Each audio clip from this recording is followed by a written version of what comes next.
കള്ളന്മാരും മെസ്സിയും. ഇപ്പൊ കള്ളന്മാരും മെസ്സിയും നമ്മളെ വ്യത്യാസം എന്ന് പറഞ്ഞാല് കള്ളന്മാരെ ആരും കാണാണ്ട് രാത്രി പോയെന്ന് കക്കും. മെസ്സി പറഞ്ഞ എല്ലാരും കണ്ടുകൊണ്ട് തന്നെ പകൽ വെളിച്ചത്തിൽ കക്കും. കള്ളന്മാർക്ക് ഫാൻസ് ഇല്ല, പക്ഷെ മെസ്സിക്ക് ഫാൻസ് ഉണ്ട്. കള്ളന്മാരെ പിടിച്ച എന്താണ്, നാട്ടുകാരെ കൂടിയിട്ട് കൂട്ടിട്ടടിക്കും. പക്ഷെ മെസ്സിക്ക് എങ്ങനെയാണ്, മെസ്സിനെ പിടിച്ചു കഴിഞ്ഞാല് ആ മെസ്സിക്ക്, അതായത് മെസ്സി കട്ട മുതൽ എന്താണോ ബാലൻഡിയോർ ആണെങ്കിലും എന്താണെങ്കിലും ആ കട്ട മുതൽ മെസ്സിക്കുള്ളതെന്ന് പറഞ്ഞിട്ട് ഈ മെസ്സി ഫാൻസ് കിടന്ന് മെഴുകും. അതാണ് വ്യത്യാസം.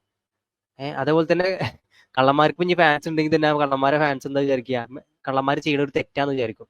നേരെ മറിച്ച് മെസ്സിയുടെ ഫാൻസ് ആണ്, ഫാൻസ് എന്താണ്, എത്ര വലിയ മോഷണം മെസ്സി ചെയ്താലും മെസ്സിയുടെ ഫാൻസ് എന്താണ്, അതിൽ കിടന്നിട്ട് മെഴുകി ന്യായീകരിച്ച് ന്യായീകരിച്ച് ന്യായീകരിച്ച് അത് മെസ്സിക്ക് അർഹതപ്പെട്ടതാന്ന് പറഞ്ഞിട്ട് അവിടെ കിടന്ന് മെഴുകുക. അതായത് എത്ര വലിയ മോഷണം മെസ്സി ചെയ്താലും ഇവര് സമ്മതിച്ചല്ല.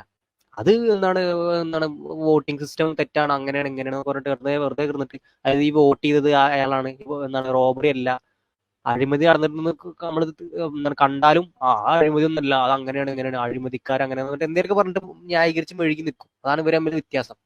അതിനെ പറ്റി എന്താ പറയാനുള്ളത്? അതിലെന്തെങ്കിലും ഐഡിയ ഉണ്ടോ? അതിപ്പോ എന്താണ് കുറെ കാലമായിട്ട് നടക്കുന്ന സംഭവം തന്നെയല്ലേ. വേൾഡ് കപ്പ് സ്ക്രിപ്റ്റ് എന്ന് പറഞ്ഞാൽ ക്രൈമോർ എന്ന് പറയും. ഒരു പെനാൽറ്റി, ഇപ്പൊ പെനാൽറ്റിക്കൊക്കെ വലിയ വിലയുണ്ടോ വേൾഡ് കപ്പ് കഴിഞ്ഞതിന് ശേഷം? എന്ന് പറഞ്ഞാലും ക്രൈമോർ. ഈ ഒരു സാധനമാണ് എല്ലാ കമന്റ് ബോക്സിലും കാണാൻ പറ്റുന്നത്. ഇപ്പൊ ലാസ്റ്റ് ഫിഫ ദി ബെസ്റ്റിന്റെ ആ ഒരു സംഭവം, അപ്പൊ അതിലെങ്കിൽ മെസ്സി ലിസ്റ്റില് വോട്ട് ചെയ്ത് പറഞ്ഞപ്പോ അവര് പറഞ്ഞത് ലൂക്ക മോഡ്രിച്ച്, അതേപോലെ റിയലിന് തന്നെ ക്യാപ്റ്റന്മാരായ പ്ലേയേഴ്സ് വോട്ട് ചെയ്തതാണ് അവര് പറയണത്.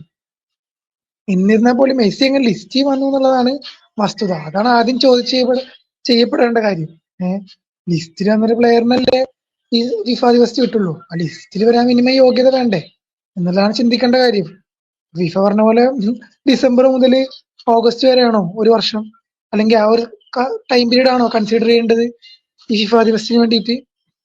അപ്പോ അതിന് മുടങ്ങുന്നത് വേറെ ന്യായീകരണം. അപ്പൊ അവിടെ പെർഫോമൻസ്, മെസ്സിക്ക് മികച്ച പെർഫോമൻസ് ഇല്ലെന്ന് അവർക്ക് തന്നെ അറിയാം. അതുകൊണ്ട് അവർ പറഞ്ഞത് റയലിന്റെ ക്യാപ്റ്റന്മാരാണ് വോട്ട് ചെയ്തത്, പിന്നെ ഇതിന് എന്ത് ന്യായീകരണമാണ് നിങ്ങൾക്ക് പറയാനുള്ളത് എന്ന് പറഞ്ഞ് നമ്മളെ ചോദ്യം ചെയ്യണം അവർ ചെയ്യണത്.